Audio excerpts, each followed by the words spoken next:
Good morning and welcome back to RaiderIO's Race to World First Daily Recap. I'm Sean, your chauffeur, and today we're touring all the greatest hits from the race through the liberation of Undermine. This was day 4.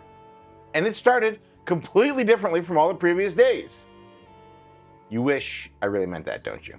You'll have to be patient just a little bit longer as the EU, Asian, and OCE guilds use their raid days to continue checking splits off from their to-do lists.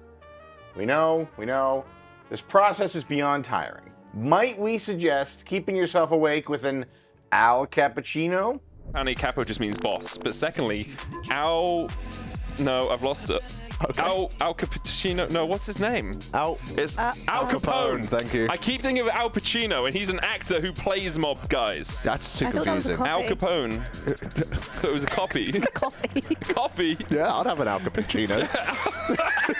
Echo and Mythic made some excellent progress on their vast list of splits yesterday. Every other heroic boss except Gallywix and Mugsy, we have killed 32 times. We may even see Method begin Mythic today, if Lorgox is to be believed. Roger Brown made us a sacred pinky promise that Echo would also start Mythic today after their final heroic splits, which means he's absolutely 100% telling us the truth, right? We're gonna start with some Gallywixes, of course, tomorrow. But surely, we'll go into Mythic. And that's a pinky promise.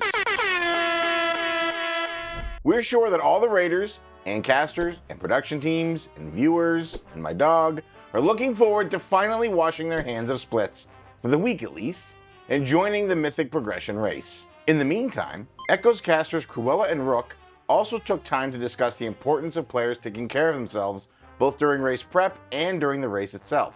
Don't forget, viewers, to stay well hydrated and well fed, and please remember to stretch frequently if you're shrimping in your chair all day long. Speaking of taking care of the raiders, we'd like to wish Echo's Narcoles a very happy birthday. Our condolences that he had to spend it doing splits, but at least he's got a lot of shiny new gear to show for it all. On the heroic side of things, we watched EU Guild Unwealthy Homeless Men, yes, that is their name, take down Gallywix World 13th. At this point, we've watched guilds and even top teams split runs struggling more on this fight than the first 4 Mythic bosses in Nuabar Palace. Only 131 guilds have killed heroic Mugsy, and a shockingly small 28 guilds have managed heroic Gallywix kills. Could this tier really be this brutal and split heavy, or does it just feel that way? Liquid started their day with yet more splits, as expected, but we knew that there was a light at the end of the tunnel as they only had heroic Mugsy and Gallywix internal splits remaining. There's 12 Gallywix and 10 Mugsies that are ahead of us.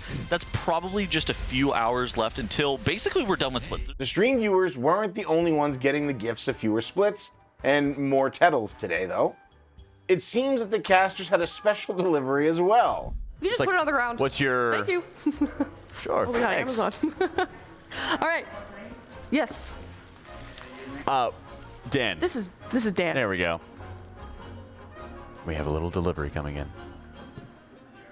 Oh, sign it. Sure. Thank you. Bye. Most importantly, every fan of the Race to World First got the ultimate gift of more Mythic prog. Synergy headed back into Mythic to snag their Cauldron of Carnage kill World 7th, EU 2nd, while Winky Face earned the heck out of their World 8th US 6th kill. Instant Dollars got online and went right to work on Rik Reverb, just as we knew they would. They whittled him down to 11.6%, but decided they needed to drop a healer in order to meet the damage check, after which point they had a painful 3.6% wipe before claiming world first Rik Reverb in 25 total pulls.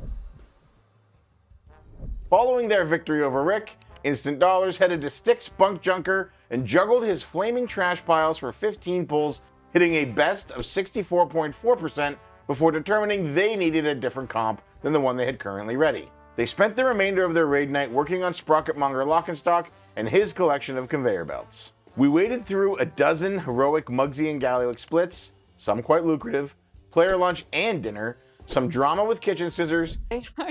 We have recovered it. They were with the ground beef. Shut up! And I found Mila's scissors. And a round of Mythic Plus. But we finally saw Liquid step into Mythic Liberation of Undermine, smashing through the first 2 bosses as easily as we expected before spending a whopping 6 pulls busting up Rik Reverb's groovy party. Liquid met Rik's Enrage once or twice, but ultimately their range DPS dot class heavy comp found the tiny adjustments necessary to bring him down. When we peek at their comp and gear, it's pretty clear that those bazillions of splits made a huge difference. What are we expecting eye level wise for them stepping into Mythic? I would suspect that when Liquid is done with splits and has also maybe done a little bit of Mythic Plus, they're probably going to be more in the 653, 654 That's what I was thinking. area. Max confirmed the players needed a bit more time in Mythic Plus before calling it a night early to help everyone get some much needed sleep before working on the hard bosses today. But if you're in a position where you're super tired and like need more sleep and you think you actually could sleep and you don't need Mythic Plus as much as far outside of like dedicated guild Mythic Plus time, I think also going to bed early if you can is not a bad idea at all.